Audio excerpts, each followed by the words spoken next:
जय श्री राम दोस्तों। मैं हूं अभिजीत सूर्यवंशी। क्या आप भजन सुनते हैं? सुनते हैं आप? तो दोस्तों आप आज से बल्कि अभी से भजन सुनना बंद कर दीजिए। आपको बड़ा अजीब लग रहा होगा कि मैं ये क्या कह रहा हूं। दोस्तों मैं जो भी कह रहा हूं बिल्कुल सही कह रहा हूं। वो इसलिए क्योंकि अधिकांशतः भजन जो हम अभी सुनते हैं उन भजनों में ऐसे शब्दों का उपयोग किया गया है जिन शब्दों का प्रयोग हम ईश्वर के लिए या देवी देवताओं के लिए कदापि नहीं कर सकते। लेकिन उन भजन को लिखने वालों ने केवल इसलिए लिखा धन की प्राप्ति हो सके, इसलिए उटपटांग शब्दों को संजोकर उसके पीछे कुछ हल्ला मचाने वाले म्यूजिक को डालकर वीडियो बनाकर आपके सामने यूट्यूब पे डाल दिया, किसी और सोर्स पे डाल दिया और आप भी उसको धड़ल्ले से सुनते हैं। यदि आपको मेरी बात पर विश्वास नहीं हो रहा तो आप खुद सोचिए।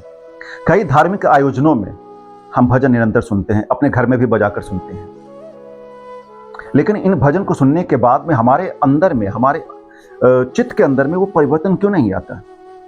हमारा रोष और बढ़ जाता है, हमारा गुस्सा और बढ़ जाता है, मन और विचलित हो जाता है, बुद्धि भ्रमित हो जाती है। ऐसा क्यों है? तो इसका कारण है वो भजन। तो सवाल अब ये आता है कि फिर वो असली भजन कहाँ से मिलेगा जिसको सुनकर मन शांत हो, बुद्धि चित्त स्थिर हो?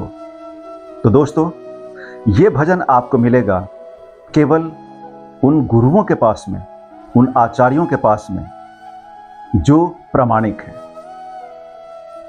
ईश्वरीय ज्ञान प्रसारित करने के लिए 4 परंपराएं ईश्वर ने स्थापित की: रुद्र संप्रदाय, ब्रह्म संप्रदाय, कुमार संप्रदाय और श्री संप्रदाय। इन चारों परंपराओं में किसी भी गुरु आचार्य के द्वारा लिखा गया कोई भी भजन आपको मिले तो आप उसको प्रत्येक दिन सुनिए, दिन में कई बार सुनिए, जब भी आपको मौका मिले। वो इसलिए क्योंकि इन भजनों को तब लिखा गया था जब उसके लिखने वाले आचार्यों ने, उन गुरुओं ने ईश्वर का साक्षात्कार किया था। तो जैसे ईश्वर को अपने सामने में वो देख रहे हैं और प्रेम में डूबकर वो शब्द को पिरोकर भजन बना रहे हैं। दोस्तों यकीन मानिए, जब आप ऐसे भजन को सुनेंगे तो निश्चित ही आपका कल्याण होगा, चारों ओर से कल्याण होगा। मन सही रहेगा, बुद्धि सही रहेगी और आध्यात्मिक रूप में तो आगे बढ़ेंगे ही, और साथ साथ सांसारिक रूप में आपको जो कुछ भी पाना हो आपको वो भी मिलता है। तो अब ऐसे भजन मिलेंगे कहाँ? कुछ वैष्णव आचार्यों और वैष्णव भक्तों के नाम मैं डिस्क्रिप्शन बॉक्स में लिख दूंगा, और बाकी आप जब गूगल पर सर्च करेंगे इन चारों परंपराओं के बारे में तो आपको मिल जाएगा। आप सूरदास जी के जो लिखे हुए पद हैं उनके भजन सुनिए, आप मीराबाई जी के सुनिए, तो कल्याण है।